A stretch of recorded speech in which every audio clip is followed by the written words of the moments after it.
I found out my son's wife was pregnant the same day I realized my worst fear had come true.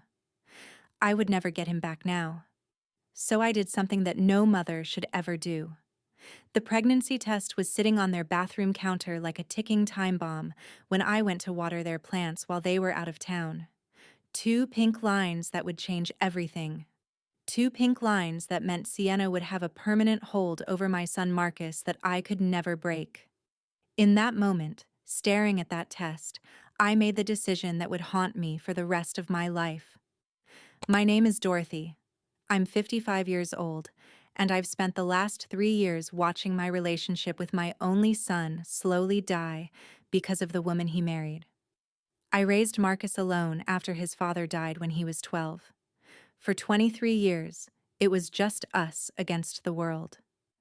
I worked 2 jobs to put him through college, celebrated every achievement, comforted him through every heartbreak. He was my purpose, my reason for breathing, my entire world. If you've ever felt like you're losing the most important person in your life, you know what I'm about to tell you. Some of you watching might think I'm a monster by the end of this story. Others might understand why a mother's love can turn into something dangerous. Either way, I need you to hear this.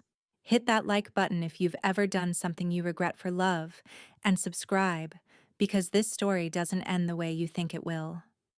What I didn't realize was that my desperate love for my son was about to turn me into a monster. Then Sienna walked into our lives 3 years ago with her perfect smile and her marketing degree, and suddenly, I wasn't needed anymore. Suddenly, I was the overbearing mother-in-law who didn't understand boundaries. Suddenly, my weekly dinners with Marcus became monthly, then holidays only, then awkward phone calls where Sienna was always in the background. And now, she was pregnant. Standing in their bathroom, holding that pregnancy test, I knew I had reached my breaking point. I had always been the most important woman in Marcus's life. I had sacrificed everything for him. My career, my relationships, my own dreams. I had earned that position through 23 years of unconditional love and support. But a baby would change everything. A baby would make Sienna the center of Marcus's universe in a way I could never compete with. A baby would mean family holidays at her parents' house, decisions made without consulting me, and my role reduced to occasional babysitter. I couldn't let that happen, so standing in their master bathroom, still holding that pregnancy test in my shaking hands, I did something that no mother should ever do. I decided to make sure that pregnancy never happened. What I did next destroyed not just Sienna's trust, not just Marcus's heart, but my own soul. And by the time I realized what I had become, it was already too late to take any of it back. The worst part? For 3 weeks I thought I had won. Before I tell you about the monster I became, let me tell you about the woman I used to be. The woman who raised Marcus was someone I barely recognize now.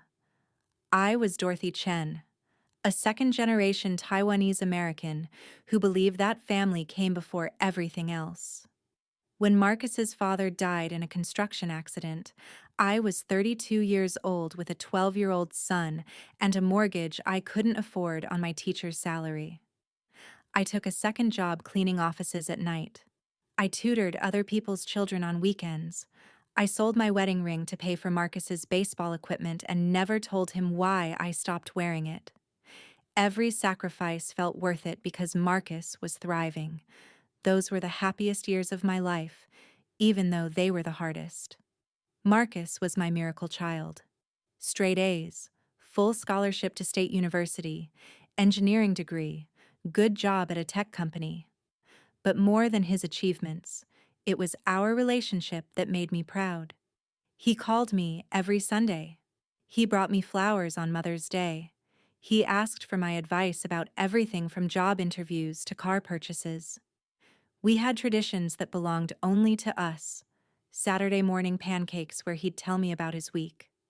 Christmas Eve movie marathons where we'd watch the same films we'd loved since he was 13. Summer camping trips to the lake where his father used to take us. I never thought another woman could threaten what we had built together.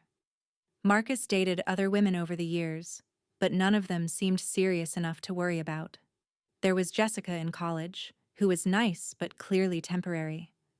There was Amy in his mid-20s, who Marcus brought to family dinner exactly twice before they broke up.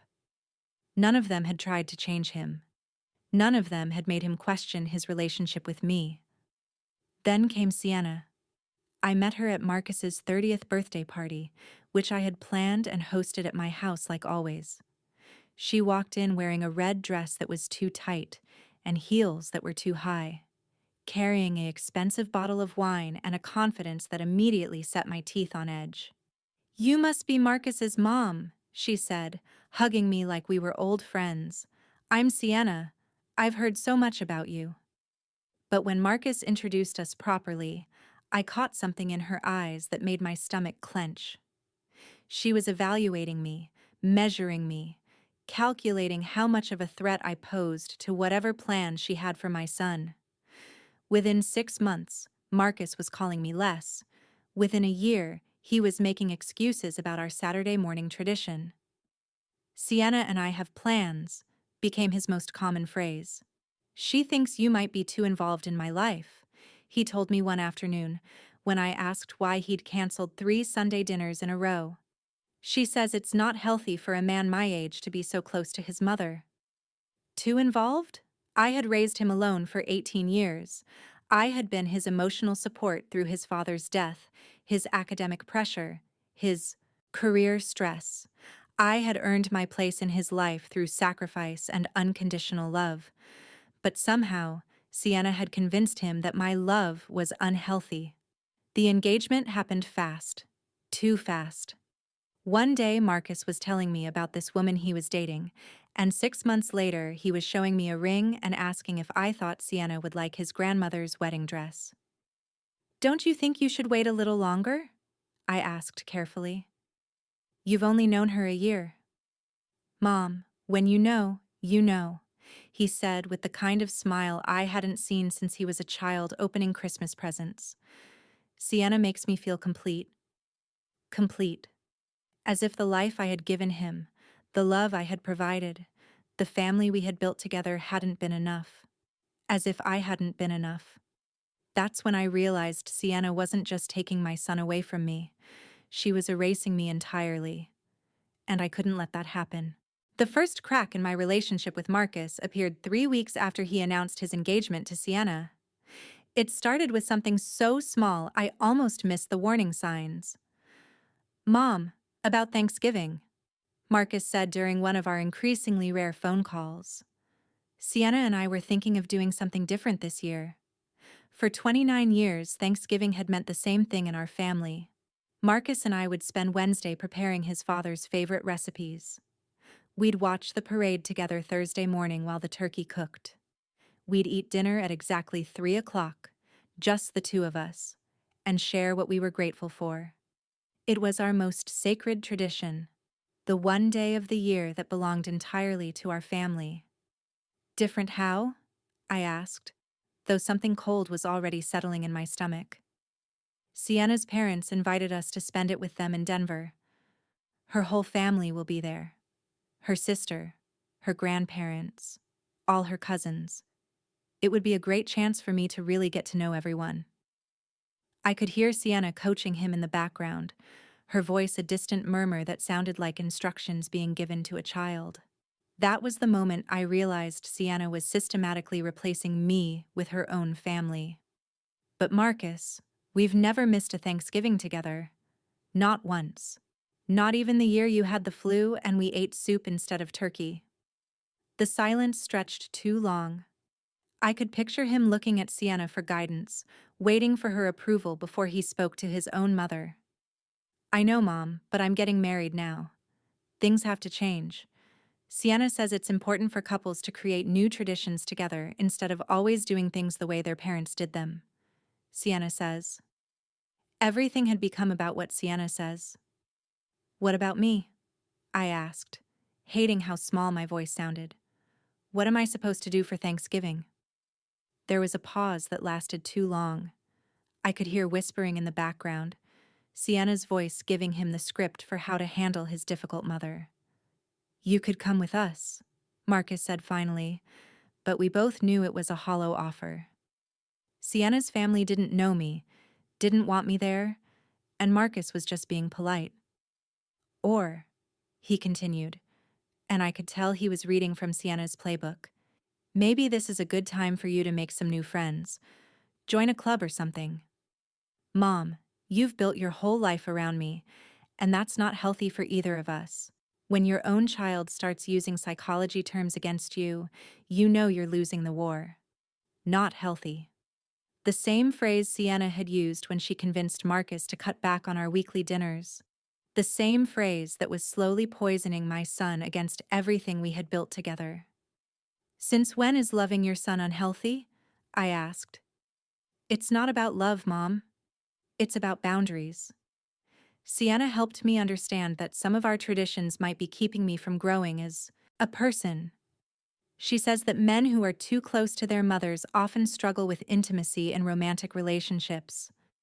The words hit me like physical blows. Sienna had taken my greatest strength, the close relationship I'd built with my son through years of sacrifice and unconditional love, and twisted it into a psychological disorder. "Marcus, do you really believe that our relationship has damaged you somehow?" Another pause. More whispering. Sienna feeding him the words that would cut me deepest. "I think maybe I need some space to figure out who I am as an adult, separate from being your son." I hung up that day feeling like I'd been slapped. My traditions, the ones that had held us together through the worst years of our lives, were now obstacles to Marcus's growth. My love, the force that had shaped him into the man he'd become, was now a psychological burden he needed to overcome. That night, I did something I hadn't done since the week after Marcus's father died. I cried until I couldn't breathe, until my chest ached and my eyes were swollen shut. But then I started planning. If Sienna wanted to play psychological games, I could play them too. If she wanted to use manipulation to steal my son, I would learn to manipulate better than she ever could. If she thought she could erase 29 years of love and sacrifice with a few therapy terms and boundary conversations, she was about to learn exactly what a mother was capable of when backed into a corner. I started small. A casual comment about how tired Marcus looked during our next phone call. A gentle suggestion that maybe the stress of wedding planning was affecting his health. A concerned observation that he seemed to have lost weight. "You know, sweetheart, you've been looking a little run down lately," I said when he came over to help me fix a leaky faucet. "Are you getting enough sleep?" "I'm fine, Mom. It's just that you've always been sensitive to stress. Remember how you used to get those headaches in college during finals week? I worry that planning a wedding might be too much pressure." I watched the seed of doubt plant itself in his mind. Marcus had always been a worrier, always prone to anxiety when he felt overwhelmed. "The wedding planning has been pretty intense," he admitted. "Sienna has very specific ideas about everything." "Well, that's understandable. She wants everything to be perfect. But Marcus, marriage is about compromise. Both people should have a say in decisions." That was my first real shot in the war for my son's future. I had no idea how far I'd be willing to go before it was over. But that pregnancy test would teach me exactly what kind of monster a mother's love could create. After Thanksgiving, I started watching Sienna the way a scientist studies a dangerous specimen. I needed to understand my enemy before I could defeat her. I paid attention to everything. How she touched Marcus's arm when she wanted to redirect a conversation. How she'd interrupt him mid-sentence to clarify what he meant when he said something she didn't like. How she'd suggest activities that conveniently excluded me from their plans. But I also started noticing things about Sienna that Marcus seemed oblivious to. The way she checked her phone constantly during conversations, as if she was expecting important messages from someone else. The way she'd excuse herself to take calls in private, always stepping outside or into another room. The way she'd sometimes mention plans or events that she'd never discussed with Marcus beforehand. During one dinner at their apartment, I watched her deflect 3 different questions about her work, with vague answers about client confidentiality and ongoing projects. When Marcus asked if she'd gotten the promotion she'd been hoping for, she changed the subject so smoothly that he didn't even notice she'd never answered him. Every weapon she used against me became a weapon I could use against her. Sienna was good at manipulation, better than I had initially given her credit for. But she made one crucial mistake. She underestimated a mother's ability to protect what belongs to her. I started keeping a journal of our interactions, documenting every contradiction in her stories, every time she gave Marcus information that didn't align with what she'd told him previously. I noted the dates when she said she'd be working late, but I saw her car parked at the mall. I recorded the times she claimed to be visiting her sister, but mentioned details about her evening that didn't match locations where her sister lived. Christmas was my first real test.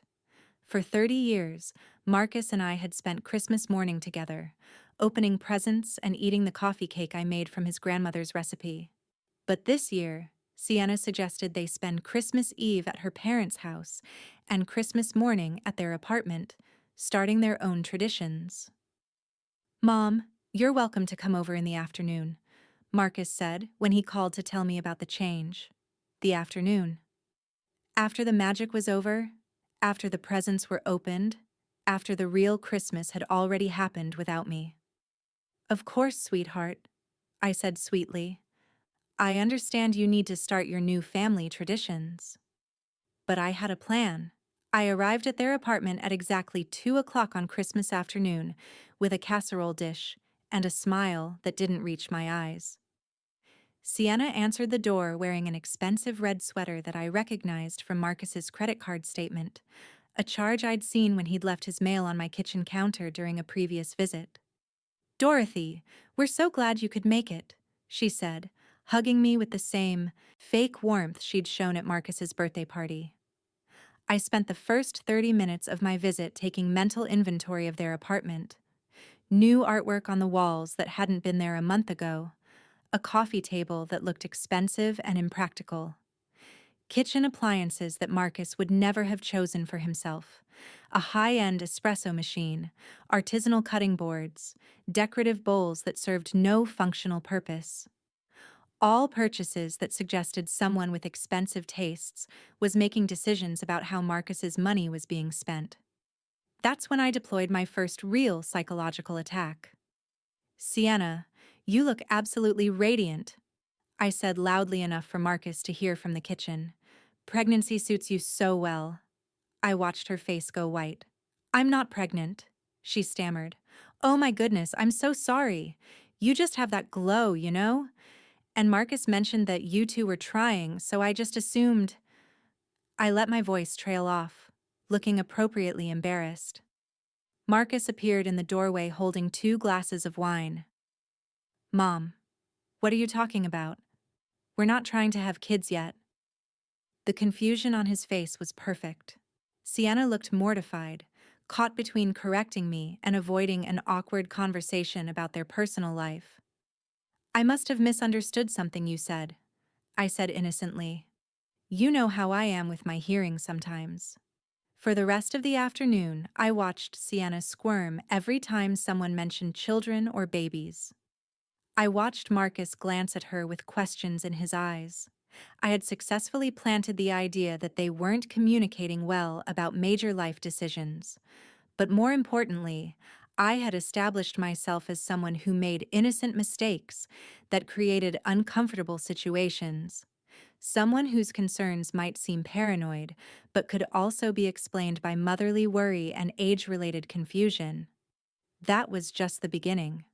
Over the next few months, I perfected the art of concern. I'd call Marcus with worried observations about Sienna's behavior that were just believable enough to seem genuine. "Sweetheart, when I saw Sienna at the grocery store yesterday, she seemed really stressed," I'd say. "She looked like she might have been crying. Is everything okay with her job?" Or, I ran into Sienna's friend Jessica at the bank, and she mentioned that Sienna has been talking about feeling overwhelmed lately.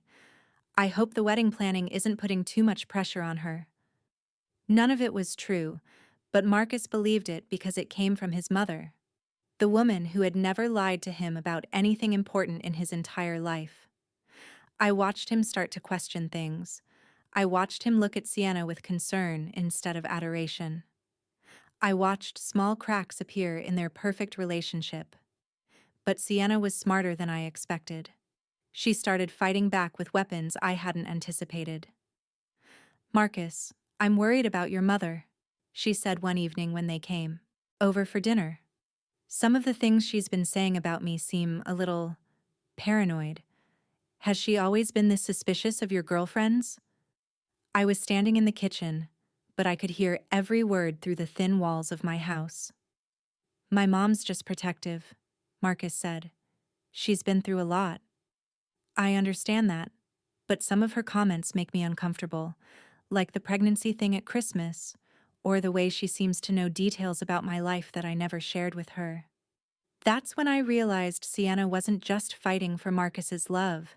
She was fighting to destroy my credibility entirely. The war had officially begun. The first direct confrontation between Sienna and me happened at Marcus's birthday dinner, 6 months before their wedding. I had been waiting for her to make the first move, and she finally did. I had offered to host Marcus's 32nd birthday party at my house, just like always. But when I suggested inviting his college friends and coworkers, Sienna had other ideas. "Actually, Dorothy, Marcus and I were thinking of doing something smaller this year," she said during our planning phone call. "Just immediate family." Immediate family, as if I wasn't immediate enough. The phrase stung more than she probably intended, because it revealed how Sienna saw our family structure. In her mind, there was Marcus and Sienna as the central unit, and then there were peripheral relatives, including me, who could be included or excluded based on convenience. That's when I realized she was testing how much control she had over Marcus. But I agreed graciously, because I needed Marcus to see that I was being reasonable while Sienna was being controlling. The dinner was set for 7 o'clock. I spent all day cooking Marcus's favorite foods: lasagna with homemade sauce that took 6 hours to prepare, garlic bread made from scratch, the chocolate cake with peanut butter frosting that he'd requested every year since he was 8. I set the dining room table with my good china, the set that had belonged to my mother and that I'd been saving for special occasions. I arranged flowers in a vase that Marcus had made for me in high school pottery class. I lit candles that smelled like vanilla and cinnamon, scents that had always made our house feel warm and welcoming. Everything was perfect for the kind of intimate family dinner that Marcus and I had shared for decades. Sienna arrived wearing a black dress that cost more than I spent on groceries in a month, carrying a small gift bag and an attitude that filled my dining room like poison gas. "Everything smells wonderful, Dorothy," she said, but her eyes were surveying my house like she was calculating its square footage and market value. I watched her take inventory of my home the same way I had taken inventory of their apartment. The family photos on the mantelpiece that showed Marcus's entire childhood without her in a single frame. The handmade crafts and school projects that I'd kept from his elementary years. The evidence of a mother-son relationship that had thrived for 30 years before she appeared. During dinner, I watched her work. Every story I told about Marcus's childhood, she had a comment about how different things are now. Every tradition I mentioned, she had suggestions for updating or modernizing. When I talked about the camping trips Marcus and I used to take, she mentioned how she and Marcus were planning to travel to Europe instead of staying local for vacations. When I shared memories of teaching Marcus to cook, she laughed and said she was slowly converting him to more sophisticated cuisine. Every comment was designed to establish that the past Marcus and I had shared was somehow inferior to the future she was planning for them. But her biggest mistake was underestimating how well I knew my own son. Remember when Marcus broke his arm in Little League and refused to quit playing? I said, laughing at the memory. The doctor said he'd never seen a kid so determined to finish the season with a cast. That's so typical, Marcus, Sienna said with a smile that didn't touch her eyes. Always pushing through pain instead of dealing with problems directly. It's something we've been working on in couples therapy. The table went silent. Marcus's face flushed red. We're not in couples therapy, he said quietly. Well, not officially. Sienna backtracked quickly. But you know how we've been talking about communication patterns and I think that's something you two should discuss privately, I said, rescuing Marcus from his embarrassment while making Sienna look like she'd violated his privacy. But Sienna wasn't finished. As I brought out the birthday cake, 32 candles arranged in the pattern that Marcus had preferred since childhood, she launched her real attack. Dorothy, Marcus and I have been talking about boundaries, she said, her voice taking on the tone of someone delivering a rehearsed speech. We think it might be healthy for everyone if we established some guidelines about family involvement in our relationship. I set the cake down carefully, my hands steady despite the rage building in my chest. What kind of guidelines, dear? Well, for example, maybe calling ahead before stopping by our apartment, or checking with both of us before making plans that involve Marcus, little things that help us feel like we have privacy as a couple. Marcus was staring at his plate, clearly uncomfortable but not defending me. The guidelines she was proposing would effectively end my spontaneous relationship with my son. No more dropping by with leftover food. No more surprise visits when I was worried about him. No more of the casual intimacy that had defined our relationship for 3 decades. Of course, I said sweetly. I certainly don't want to intrude on your privacy, though I have to say, I'm a little confused about when I became intrusive. Marcus, have I been bothering you? The question forced him to look at me, and I saw the conflict in his eyes. His loyalty to me warring with his desire to support his fiancée. Mom, it's not about being bothering, he said carefully. It's just about adapting to changes. Changes like not being welcome in my son's life anymore? That's not what we're saying, Sienna jumped in. We just think it's important for Marcus to have space to grow as an independent adult. Sienna, I said, my voice still pleasant but with an edge that made Marcus's eyes widen. Marcus has been an independent adult for over a decade. He managed to graduate college, build a career, and maintain relationships just fine before you arrived to teach him how to grow up. The room went dead silent. Marcus looked shocked. Sienna's mask of politeness finally slipped, revealing the calculating woman underneath. I think, she said slowly, that this conversation proves exactly why boundaries are necessary. That's when I smiled, really smiled, for the first time all evening. You know what, Sienna? You're absolutely right. Boundaries are very important. And my boundary is that no one gets to rewrite my relationship with my son except my son himself. I turned to Marcus. So, sweetheart, what do you want?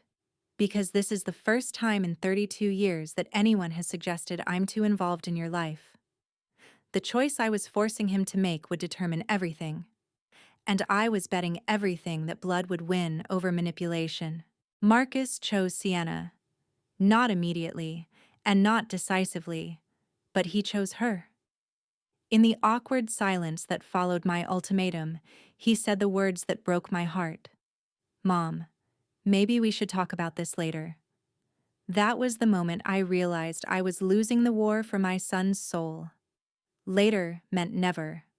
Later meant he was going to let Sienna coach him on what to say to minimize my hurt while maximizing their control. Later meant I had already become the problem that needed to be managed instead of the mother who deserved respect. After they left that night, I sat in my kitchen surrounded by birthday decorations and untouched cake, and I made a decision that would change everything. I called in sick to work the next day and spent 8 hours at my computer, researching everything I could find about Sienna Richards: social media profiles, college records, employment history, even property records from addresses where she'd lived. If I couldn't win Marcus back with love, I would have to win him back with strategy. What I found in those first few hours of investigation was troubling, but not damning. Sienna had graduated from college with significant student debt.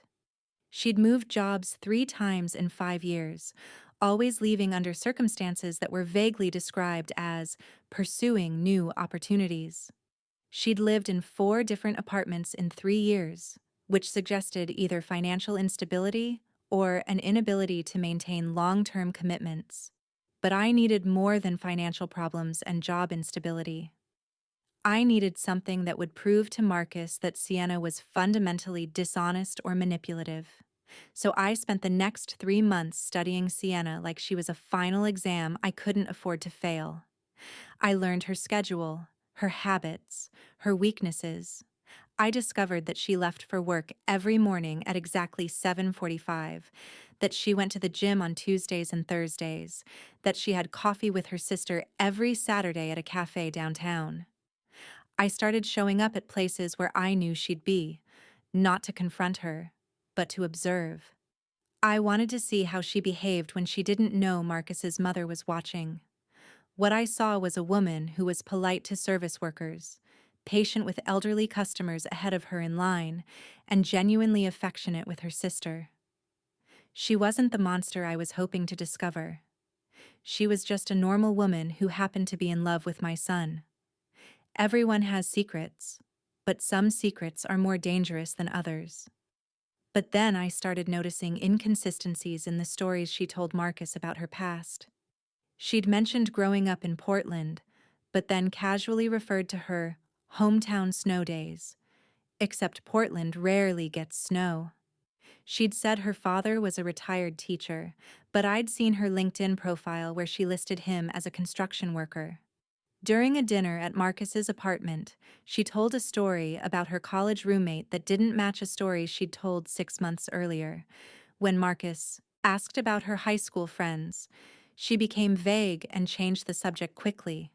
None of these were major lies, but they formed a pattern of someone who wasn't entirely comfortable with the truth. So I started digging deeper. I'm not proud of what I did next, but desperation makes people do things they never thought they were capable of. I hired a private investigator, not a professional one, just a retired police officer who advertised in the local newspaper for discreet inquiries.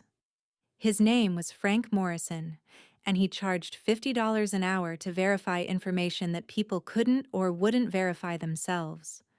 I told him I was concerned about my son's fiancée and wanted to make sure she was who she claimed to be. What he found changed everything. Sienna Richards, which wasn't even her real last name, had been married before.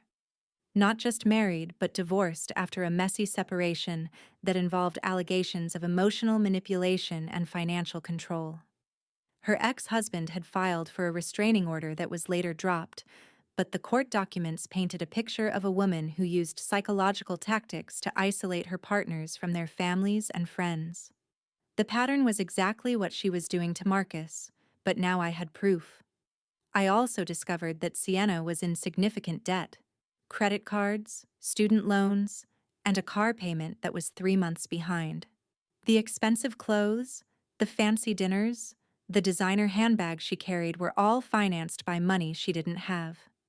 Marcus was paying for more than he realized. His generous girlfriend, who insisted on splitting dinner bills, was actually letting him cover the larger expenses, while she struggled to make minimum payments on debts she'd hidden from him. But the most damaging discovery was recent. Sienna had been having lunch with her ex-husband regularly for the past 2 months. The same ex-husband she'd told Marcus was abusive and completely out of her life. I had photographs of them together, receipts from restaurants, even a copy of a text message exchange that my investigator had obtained through methods I didn't ask about. The messages were friendly, nostalgic, and included references to unfinished business and second chances.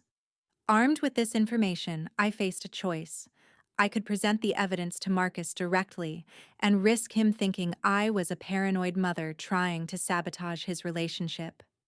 Or I could be more strategic about how I used what I'd learned. I chose strategy. Instead of confronting Marcus immediately, I started leaving hints. A casual mention that I'd seen someone who looked like Sienna at a restaurant across town when she was supposed to be at work. A gentle observation that she seemed stressed about money lately.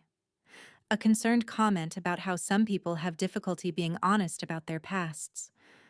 I watched Marcus start to notice things he'd been blind to before. The way Sienna's stories didn't always add up.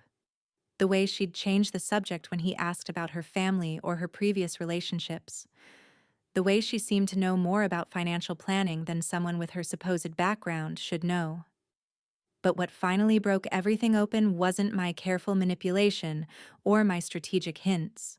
It was the pregnancy test. When I found that test on their bathroom counter, everything else became irrelevant. All my careful planning, all my evidence gathering, all my strategic patience meant nothing, because a baby would cement Sienna's place in Marcus's life forever, regardless of who she really was or what she'd done in the past. A baby would make me irrelevant, and I couldn't let that happen, so I did the unthinkable. Staring at that pregnancy test, I had maybe 30 minutes before Marcus and Sienna returned from their weekend trip. 30 minutes to decide what kind of person I was going to become. In 30 minutes, I went from being a protective mother to being something I couldn't even name. The rational part of my brain knew that interfering with someone's pregnancy was morally indefensible. The mother part of my brain knew that this baby would mean losing Marcus forever. And the desperate part of my brain, the part that had been growing stronger for 3 years, whispered that no one would ever have to know. I sat on their bathroom floor, holding that pregnancy test in my trembling hands, and tried to imagine my future if this baby was born. Marcus would become a father, which would naturally push me further down his list of priorities. Sienna would become a mother, which would give her a legitimate reason to limit my access to their family. The baby would become the center of their universe in a way that would make my role feel unnecessary and intrusive. Holiday dinners would be planned around the baby's schedule. Family vacations would include car seats and diaper bags, and all the chaos that comes with traveling with children. Marcus's attention would be divided between his wife, his child, and his job, leaving little time for the mother who had raised him alone. But more than that, the baby would represent Sienna's ultimate victory over me. A biological connection to Marcus that I could never compete with or replace. A shared responsibility that would bind them together for the rest of their lives, regardless of what I discovered about Sienna's past or what evidence I gathered about her character. I told myself I was saving Marcus from a woman who would destroy his life.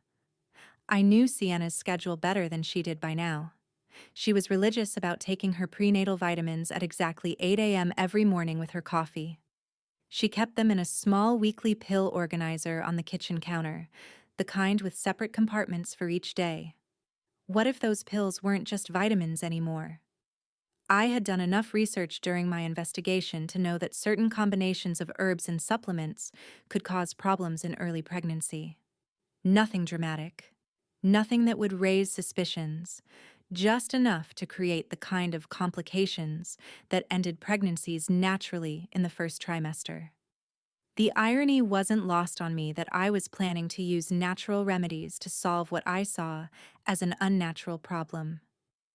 Sienna's pregnancy felt like an artificial barrier that was preventing Marcus from seeing the truth about his relationship. I convinced myself that I was just leveling the playing field. The health food store was 40 minutes away in the next town, far enough that no one would recognize me. I bought evening primrose oil, black cohosh, and vitamin C supplements. All things that pregnant women are warned to avoid, but that health food stores sell without question. I told the clerk I was trying to balance my hormones naturally and listened to her give me a 5-minute lecture about the benefits of herbal medicine. She recommended a book about natural health for women over 50, completely unaware that I was planning to use her products to end someone else's pregnancy. The drive home was the longest 40 minutes of my life. I kept thinking about Marcus as a baby, how excited I'd been when I first felt him moving inside me, how his father and I had spent hours discussing names and planning his future. I was about to deny my son the same joy I had experienced when I was carrying him. But I pushed that thought away and focused on what I told myself was the bigger picture. Marcus deserved to be with someone who was honest about her past, her finances, and her intentions. He deserved to make decisions about his future based on accurate information, not on the lies and manipulation that Sienna had been feeding him. That night, I sat at my kitchen table with a bottle of wine and my laptop, researching dosages and timing. I read medical journals and pregnancy forums, learning about miscarriage rates and early pregnancy symptoms. I learned that most early miscarriages are caused by genetic abnormalities and that no one questions them when they happen. I learned that stress and lifestyle factors are always blamed first, before anyone looks deeper. I learned that a woman who loses her first pregnancy often doesn't get pregnant again for several months.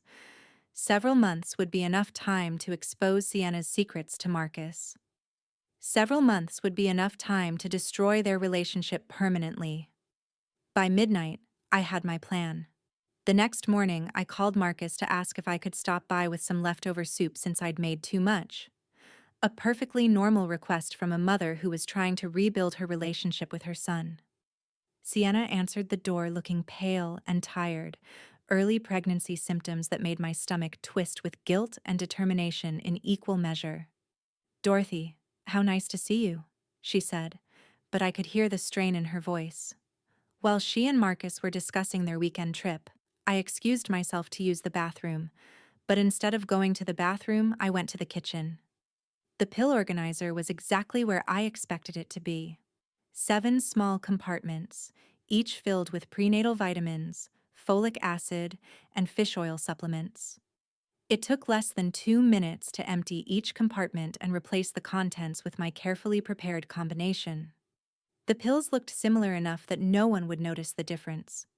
As I refilled each day's compartment, I told myself this was a mercy.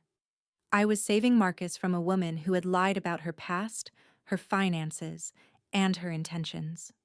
I was protecting him from someone who was already manipulating him and would only get worse once she had a baby to use as leverage. I was being the mother Marcus needed, even if he couldn't see it yet. When I rejoined them in the living room, Sienna was telling Marcus about her morning sickness. "It's weird," she was saying. "I feel fine most of the day, but mornings are rough. The doctor says it's completely normal." "Mom went through the same thing when she was pregnant with me," Marcus said, smiling at me with the kind of warmth I hadn't seen in months. "Right, Mom?"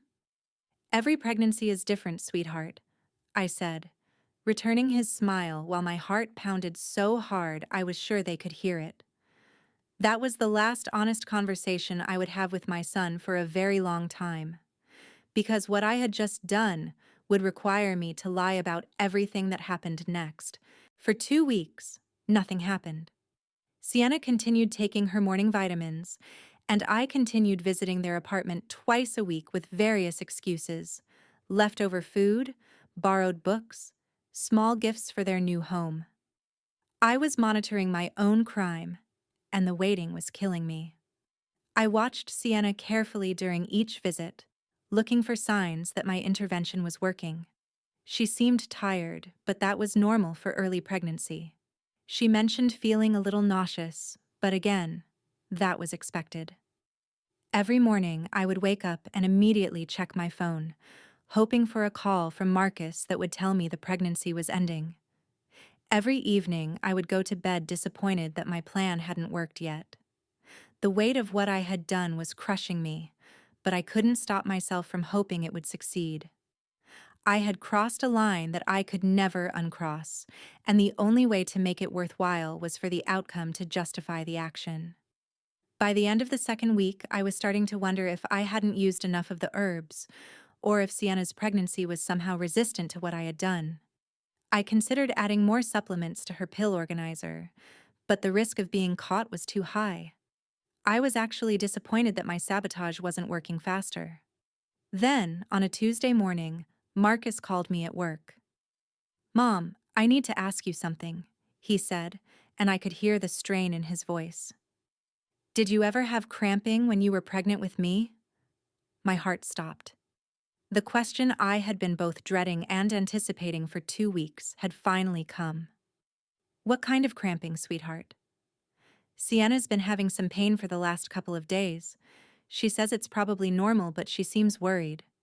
I just thought, since you're the only mother I can ask? I could picture them in their apartment. Sienna curled up on the couch with her hand pressed to her stomach. Marcus hovering nearby with the helpless expression men get when the women they love are in pain. "Cramping can be normal in early pregnancy," I said, hating myself for the relief I felt. "But if she's concerned, she should call her doctor." "Yeah, that's what I told her. She has an appointment tomorrow." The next 24 hours were the longest of my life. I couldn't concentrate at work. I couldn't eat. I couldn't sleep.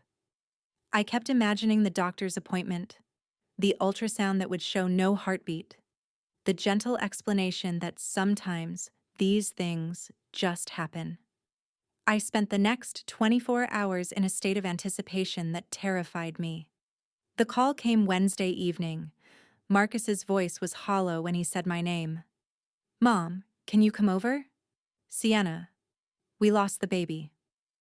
I found them on their couch. Sienna curled into Marcus's side with tears streaming down her face, Marcus staring at the wall with the kind of shock that comes with unexpected loss. The sight of their grief hit me like a physical blow. This wasn't theoretical anymore. This wasn't a problem I was solving or a threat I was neutralizing. This was two people I cared about, mourning the loss of a child that I had deliberately killed. "The doctor said it happens in about 20% of first pregnancies," Marcus said when I sat down across from them. "She said there was nothing we could have done differently." Sienna looked up at me with red, swollen eyes. "I kept thinking I was doing something wrong," she whispered. "The vitamins, the food I was eating, the stress from wedding planning. I keep wondering if—" "Sienna, honey, this is not your fault," I said, and the words came out more naturally than they should have. "Sometimes these things just happen. Your body knows when something isn't developing properly." I was comforting her with lies about the crime I had committed against her. I was offering maternal wisdom while looking at the direct result of my manipulation. And the worst part was that it felt good to be needed again. Marcus was looking at me with gratitude and relief, grateful to have his mother there to help them through their crisis. Sienna was accepting my comfort, leaning into the support I was offering despite all the tension that had existed between us. For the first time in months, I felt like I belonged in their lives again. For the next month, I became the supportive future mother-in-law that Sienna had never allowed me to be. I brought casseroles and flowers. I listened to her cry about the baby clothes she'd already bought in secret. I held her hand when she talked about her fear that she might never get pregnant again. Marcus watched me care for his grieving fiancé, and I saw something shift in his eyes. Gratitude, respect, love for the mother who had shown up when they needed support most. "I don't know what we would have done without you these past few weeks," he told me one evening as I was leaving their apartment. "Sienna says you've been amazing." "She's going to be my daughter-in-law," I said. "Of course I want to take care of her." The lie came so easily that I almost believed it myself. But while I was playing the role of supportive mother-in-law, I was also watching Sienna more carefully than ever. And what I saw worried me in ways I hadn't expected. She was becoming suspicious. "Dorothy, can I ask you something?" she said one afternoon when Marcus was at work and I'd stopped by with homemade soup. "How did you know to bring ginger tea the day after I miscarried?" I hadn't told anyone I was feeling nauseous again. My blood went cold. I just thought it might help. Ginger is good for upset stomachs. It's just weird, she said, stirring the tea slowly.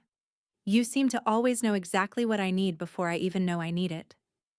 I was getting sloppy in my desperation to be useful, and Sienna was getting suspicious about my uncanny ability to anticipate her needs, but I had already crossed lines I couldn't uncross, and I was about to discover that Sienna had been crossing lines of her own. The confrontation happened 6 weeks after Sienna's miscarriage, on an ordinary Thursday that would destroy our family forever. I thought I was walking into Sienna's apartment to bring dinner. Instead, I was walking into an ambush. Marcus had called that afternoon asking if I could bring food since Sienna was having a bad day. It seemed like a normal request.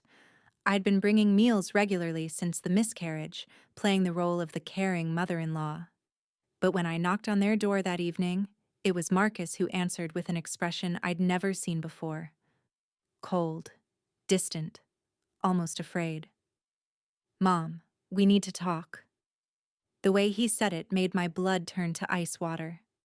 Sienna was sitting on their couch with a manila folder in her lap and an expression that combined grief with something much more dangerous: triumph. "Sit down, Dorothy," she said, and her voice had lost all pretense of warmth. Marcus sat across from me, not next to me like he usually did.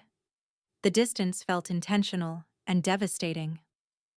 "Sienna has something she wants to show you," Marcus said, and I could hear his voice shaking. That's when I knew that everything I had done was about to be exposed. Sienna opened the folder and pulled out a series of photographs: security camera footage from the health food store where I'd bought the herbs, receipts with my credit card number, internet search history that had somehow been obtained from my home computer. "The day after I miscarried," Sienna said quietly, "I started having doubts about how sudden it was. The cramping started exactly 2 weeks after you began visiting us regularly. The timing seemed too coincidental." My mouth was dry, but I managed to speak. "Sienna, what are you suggesting?" "I'm not suggesting anything. I'm stating facts." She pulled out another document. I had the prenatal vitamins tested. Every single one had been tampered with. They contained black cohosh, evening primrose oil, and vitamin C in doses that are known to cause miscarriage in early pregnancy. The room spun around me. "That's impossible. You're grieving, and you're looking for someone to blame." "Mom." Marcus's voice cut through my denial like a knife. "Just stop." He was looking at me like I was a stranger, like I was something dangerous he'd discovered in his home. "The private investigator you hired to research Sienna's background kept records of your conversations," Marcus continued. "We know about the divorce, the financial problems, all of it. But more importantly, we know you were planning something to solve the Sienna problem permanently." I felt my carefully constructed world collapsing around me. "Marcus, I was trying to protect you." "By killing my baby?" Sienna's voice broke on the last word. The accusation hung in the air like poison gas. I looked at my son, searching for any trace of the boy who had loved me unconditionally for 32 years. "You murdered our child," Marcus said, and his voice was so quiet I almost didn't hear him. "You murdered your own grandchild." "It wasn't a murder," I said desperately. I was just trying to give you time to see who she really is. She's been lying to you about everything." "So have you," Marcus exploded, standing up so fast that I flinched. "For months, you've been lying to me, manipulating me, playing psychological games with both of us. And when that wasn't enough, you decided to end a pregnancy." "I did it for you," I whispered. "You did it for yourself," Sienna said. "Because you couldn't stand the idea of sharing Marcus with anyone else. Because you'd rather destroy his chance at happiness than lose control over his life." Marcus was pacing now, running his hands through his hair the way he'd done as a child when he was overwhelmed. "Mom, I need you to leave," he said, without looking at me. I need you to leave and never come back. Marcus, please. No. He turned to face me, and I saw my father's stubbornness in his jaw. What you did was unforgivable. You took away our choice, our baby, our future. You played God with our lives, and you did it, while pretending to comfort us. I stood up on shaking legs. If you do this, if you choose her over me, you'll regret it for the rest of your life. The only thing I regret, Marcus said, is that it took me this long to see who you really are. As I walked to the door, I heard Sienna say something that would haunt me forever. I hope it was worth it, Dorothy. I hope destroying our baby was worth losing your son. I wanted to tell her that none of this was worth anything, but it was too late for honesty. It had been too late since the moment I decided that my love was more important than my son's happiness. That was 18 months ago. I haven't spoken to Marcus since that night, though I drive by his apartment sometimes and see lights in the windows that tell me he's still living his life without me. I destroyed everything I was trying to protect, and I have no one to blame but myself. Sienna was right about one thing. It wasn't worth it. Nothing I gained from sabotaging their pregnancy was worth losing my son forever. The temporary satisfaction of winning lasted exactly as long as it took for the truth to come out. I've spent the last year and a half in therapy, trying to understand how a mother's love could turn into something so destructive. My therapist, Dr. Jennifer Walsh, is a woman about Sienna's age who specializes in family dysfunction and boundary disorders. The irony of seeking help from someone who reminds me of the woman I tried to destroy isn't lost on either of us. The hardest lesson I've learned is that love without respect isn't love at all. In our sessions, Dr. Walsh has helped me understand that what I called love was actually control disguised as care. She's shown me how my grief over losing my husband led me to build an unhealthy dependence on my relationship with Marcus. Instead of helping him become an independent adult, I was unconsciously sabotaging his growth to keep him emotionally dependent on me. Dorothy, she said during one particularly difficult session, you weren't protecting Marcus from Sienna. You were protecting yourself from the terrifying possibility of not being needed anymore. The truth is that I was terrified of being alone. For 23 years, being Marcus's mother had been my entire identity. When Sienna appeared and threatened that role, I didn't know who I was supposed to be if I wasn't the most important woman in my son's life. But instead of learning to love him enough to let him grow, I chose to destroy the woman who was helping him become the man he was meant to be. I turned myself into the villain in my son's love story, and there's no redemption arc for what I did. 6 months ago, I learned that Sienna is pregnant again. I found out the same way I learn everything about Marcus's life now, through social media posts from his friends that I shouldn't be looking at, but can't stop myself from checking. They're having a girl. They're naming her after Marcus's grandmother, my mother, whose name I'll never hear my granddaughter say because I'll never meet her. The pregnancy announcement included a photo of Marcus kissing Sienna's barely visible bump, both of them glowing with the kind of happiness I had tried to steal from them the first time. In the caption, Sienna wrote about feeling blessed to carry this miracle and thanking Marcus for being the most supportive partner a woman could ask for. Reading those words broke something inside me that I didn't even know was still intact. I did receive one piece of communication from Marcus this year, a cease and desist letter from his attorney, informing me that any attempt to contact him, Sienna, or their future children would result in legal action.